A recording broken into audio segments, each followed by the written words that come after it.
Greetings and salutations, everyone, and welcome to today's bonus upload. Before we jump into it, a couple links. As you know, I rely on Patreon, PayPal, and the merch to help the channel to continue to grow and go. Links to Patreon and PayPal are in the description below, merch displayed directly under the video. Also, Dogman Frightening Encounters, Volume 1 through 3, the audiobook versions. They were written and researched by Tom Lyons, narrated and produced by me, Jeff Nadolny. Those audiobooks are available on Audible, Amazon, and iTunes, the links to which are also in the description as well. And finally, last but definitely not least, if you'd really like to help support this channel to continue to grow and go, simply subscribe. It doesn't cost you a cent. Click that like button. It takes half a second. If you don't want to miss out on any of the informative uploads I put out daily, click that bell icon and please leave a comment. Why? Well, because all these things, they help this channel to continue to grow and go. And folks, they matter. Now, everyone, I have taken far too much of your time. Let's get on with today's bonus. Shall we? All right, guys, as you know, there's always been kind of some strange activity out in our wilderness. When I say our, I know I shouldn't just include America because it is worldwide. But in America, there has been just a vast amount of people disappearing in national parks and state parks and such. And the FBI has files on all of these disappearances, which many people don't really know about. You know, Tom Mezek, when Tom Mezek disappeared 45 minutes north of my home, and it is a missing 411 by David Paulides. The FBI showed up, and they were there for 2, maybe 3 days for no reason. There was no reason they should have been there. They were not a tender-aged youth. There was no state lines crossed. Even if there was foul play, the New York State Police Department and the Warren County Sheriffs would have dealt with it. But the FBI was there. When asked, because I did ask some state troopers that were on the scene and some Warren County, I asked the Warren County Undersheriff, also some DEC agents or officers, what happened and why, and they couldn't answer me. So here is a very interesting account where the FBI was involved. Check it out. All right, guys. So like I said in the intro, some very interesting video footage and some very terrifying encounters. And one actually has a drawing from an FBI sketch artist. So I think it's going to be a pretty interesting upload. Let's get into it. Today's first part of the upload, we're going to jump right in and discuss feral persons.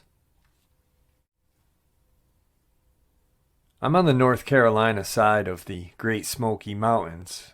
Lived here my entire life. All of us here know what's in these woods and mountains. Since the 30s or 40s, there have been feral persons living in these mountains. They're fast. They will snatch livestock and children. The FBI knows. It's why they don't get involved. I've heard stories that there was some attempt to kill these feral persons, but they still exist even today.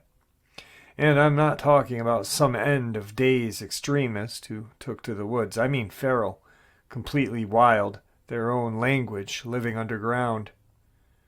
We don't go into the woods at night. During the day, we make sure we stay on the trails. Sometimes you'll smell them, that putrid stench. At night, you'll hear them hollering, supposed inbreds. The locals around here know what happened to Dennis Martin. He was snatched by one of these feral persons. It's not uncommon for people to go missing here. They're normally found, but you'd also be surprised at the number of children that simply disappear. The FBI has covered it up for years. Where do you think the movie, The Hills Have Eyes, came from? It's it's true. I hear them from time to time, disturbing sounds. They live all up and down the mountains here in national parks and forests.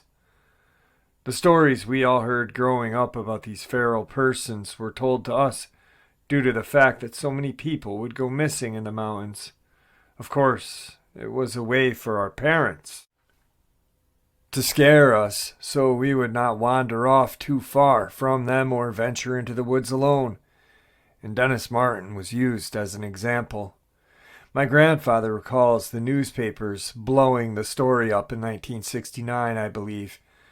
The newspapers said one thing, while Tennessee, North Carolina locals said another. The locals said this then, and they say this now. There are feral persons living in these mountains.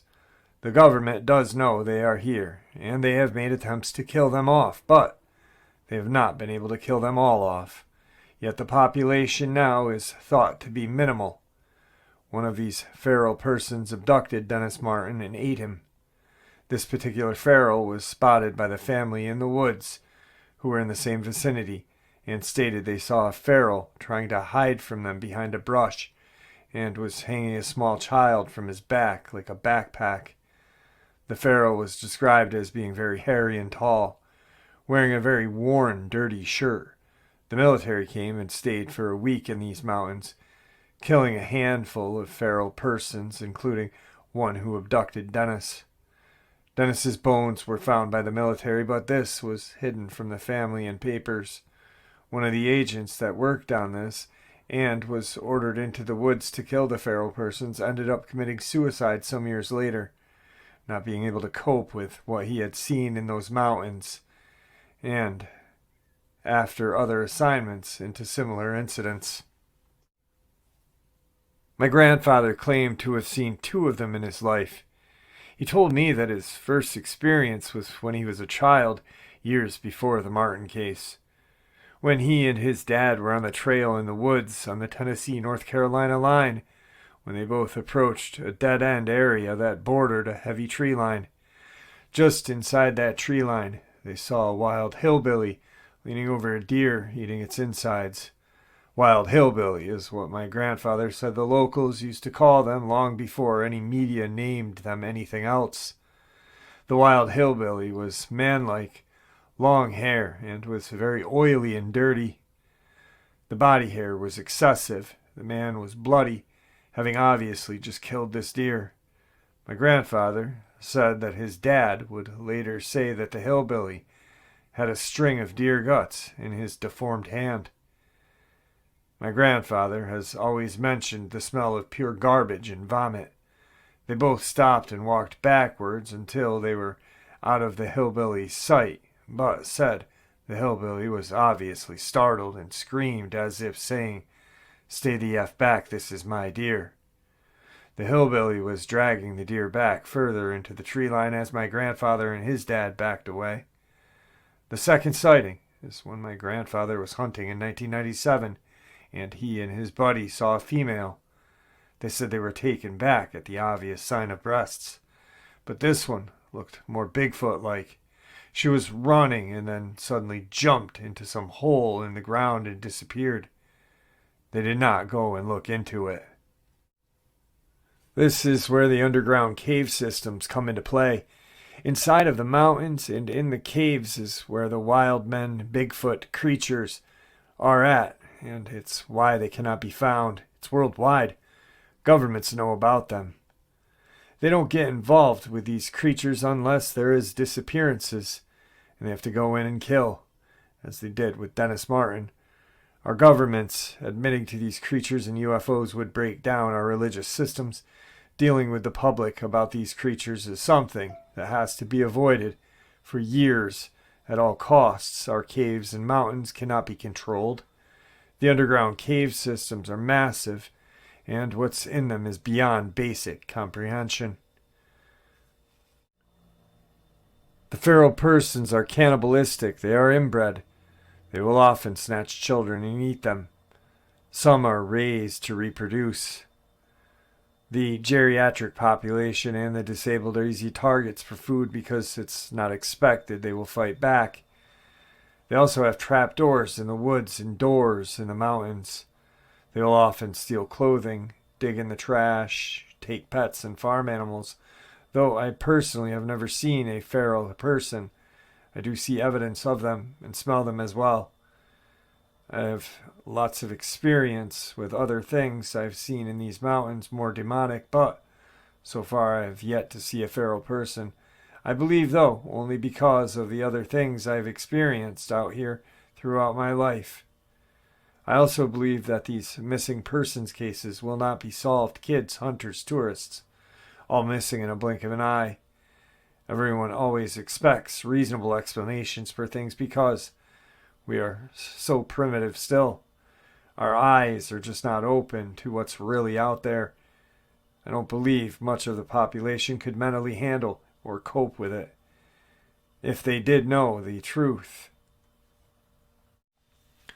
Alright, so the first video clip is some sort of quadruped creature. It's white, running through the woods. The guy who sees it is standing at a distance. When I first saw this, I actually was brought back to the time that Terry, Jody's late brother and great guy, was a sub here. He was telling us about an experience his grandson had with the large quadruped dog-like creature running alongside his vehicle in the wood line. That's what kind of reminded me of. Check it out, guys.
Alright, so definitely a very interesting video clip. You can see it just run through the woods, and it does not look like it is hindered by any kind of underbrush or growth or anything that has fallen. It just steadily moves through the woodline there. On to today's second encounter. So we all know that the Great Smokies are a very dangerous but beautiful place. This next part of the upload is very interesting, and I remember one of the first experiences that I had looked into about a Dogman sighting some years after I had mine in 1994 was a encounter in the Great Smokies on the Parkway, and a woman had seen one running full speed in the woods, paralleling her vehicle. So definitely very creepy, and even the Native Americans knew that something was up back in the day. Here's the second part. This is one I debated even discussing because of the lack of evidence behind it. I was told about a hidden cemetery in Marion, North Carolina by two Native Americans. They both had details that convinced me it was true, or they believe it was true. I decided I'd share it just in hopes that someone else may know about this place. Me and a buddy attempted to locate this cemetery with no luck. Outside of the town of Marion, North Carolina, deep in the forest, is a cemetery. It was used by the Native Americans as a burial ground for, well, not pets, but demonic animals and animal-like creatures, dogmen.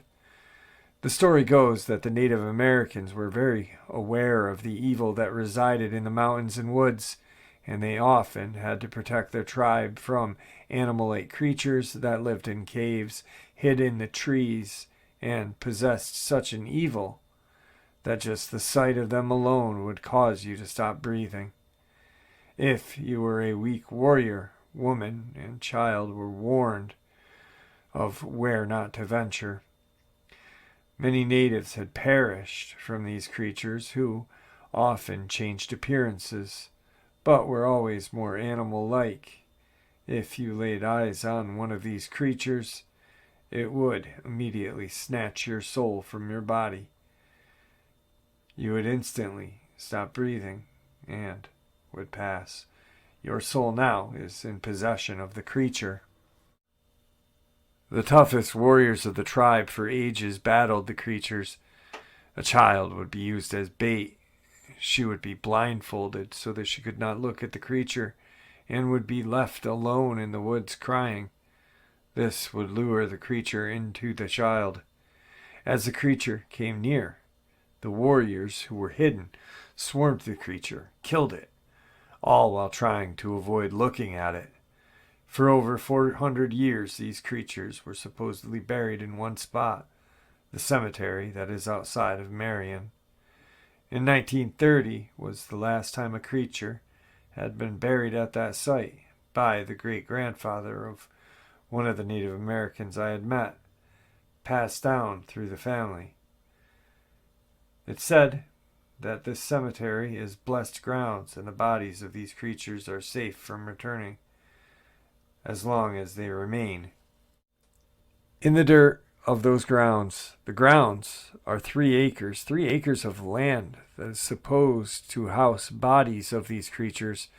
Both gentlemen tell me that they have seen the land as children, but could not recall how to get there, being they were both under the age of 10 when they saw it with their fathers. Their fathers warned both children as to what was out there and why to avoid it forever and never dig the dirt. They did describe the land as the most beautiful evil you had ever seen. Hundreds of stories lie singled out throughout the acres, each stone representing a location of a creature's burial beneath. The soil moves from beneath as the evil attempts to exit the ground. The gentlemen were not interested in going to this location, even after being offered money for their time. They did not want to go there. They only gave the general directions and the general location, which drives me crazy. So they are either talking about a dogman or some sort of shapeshifter. I know someone in the comment section is going to say skinwalker, but nope. That's Navajo, something else. The natives on this side of the country have different names for shapeshifters, and it's not a skinwalker. Alright, let's get into today's final video clip. The gentleman is out in the woods and he sees something. He starts his camera rolling, and this thing, whatever it is way out in the distance, but we're talking he's way out in the woods where no one would be out that far. So this is what he got.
All right, so the person who filmed this swears that this is authentic. They did not have someone out in the woods with them.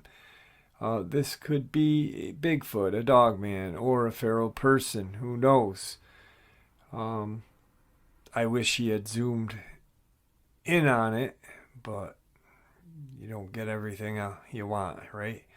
On to today's third part, and this third part is with the picture from the FBI sketch artist. Feral Encounter 1987. I went on a family vacation to the Great Smokies. I'm not sure what month, but it was in the spring. We had been there for a few days exploring just everywhere. This is something we have done every year, but this year it turned out to be very different. It was the day before we were leaving and heading back home. My dad decided we would all take a walk down the trails and streams. We were at Deep Creek Loop Trail. My dad had taken his fishing rod. Dad, Mom, my brother, myself were all walking by the stream.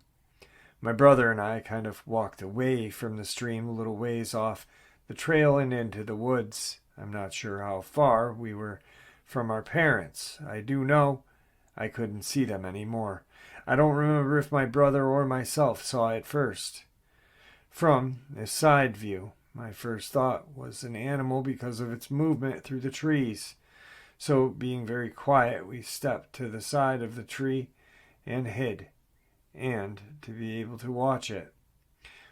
What I thought was an animal was indeed not. I heard it. It heard us and turned towards us. What I saw was horrifying. It was bent over, devouring a dead animal, possibly a deer. It was tearing at its guts out and eating them. It had bloody hands, face, and chest. I saw enough to know that it was not an animal, but dear God, it wasn't a man either. It had bloody flesh hanging from its mouth and hands. It had a large forehead that looked like it had knots. It was very hairy, but not as hairy as a bear or a Bigfoot, or between the blood and skin looked dirty. It was a deformed man. We were so scared my brother took off running first, and I followed. I turned just for a second to see if it was coming after us. As I was turning to run also, it had taken off running the other way. It didn't stand up totally straight, but I could tell that it was male. By what I saw, it was at least 6 feet tall, maybe even taller. Since it didn't stand straight up, it was hard to tell. It was pretty thick, but still very skinny and deformed. What got me was how it looked. So human-like and like a creature. I could also smell an odor that was like flesh and garbage. We ran back to my parents and told them. My dad at first thought I was playing a prank on them. He played along and walked back to where me and my brother had just come. A minute later, he came back and said, "We have to go now." His face pale, like he had lost all color. We went to the ranger station and told him everything. He said he was going to have to call another ranger, and they would look into it. He thanked us as we drove off. That was our last trip there. I'd had nightmares for a while, but I never spoke about it to anyone. I still don't know what we saw that day, but this was a man that was mixed with a monster. And this is a FBI sketch of what this person saw that day in 1987. Very terrifying. All right, guys, I'd like to thank you all for tuning in to today's bonus upload. I really do appreciate it. We hit 50,000 subscribers. I'm going to make a video thanking all of you guys here shortly. But I just want to thank you now. It's an amazing milestone. I never ever would have guessed or thought that this channel would even get to the heights that we are now. And it's because of you guys. So thank you. Also, here's something that, I seldom say, but we really know that these things are out there, and we know that they are watching us every time we go into the woods. People say, well, I don't know why you believe them. You never see them when you're in the woods. I've been a hunter for 30 years and I never saw one. Well, how often do you see a bear or a deer while hiking? It's on that rare occasion that you do, We know that bear and deer exist in our forests, yet how often are they seen, My uncle is an avid hunter. I love firearms. I love to shoot, but I don't like hunting. Just my preference. But he has years that he doesn't bag anything, and then he has years that he does. It's just that chance, that one chance. But these things are out there, and the government does know that they are out there. The FBI has files on these things. Also, explain to me why the states like California, New York, other states have laws on the books where you cannot, in New York, you cannot shoot a Bigfoot. There are states that have Bigfoot hunting season. So if something doesn't exist, why are you going to waste time and money to put it on the books? Makes no sense, right?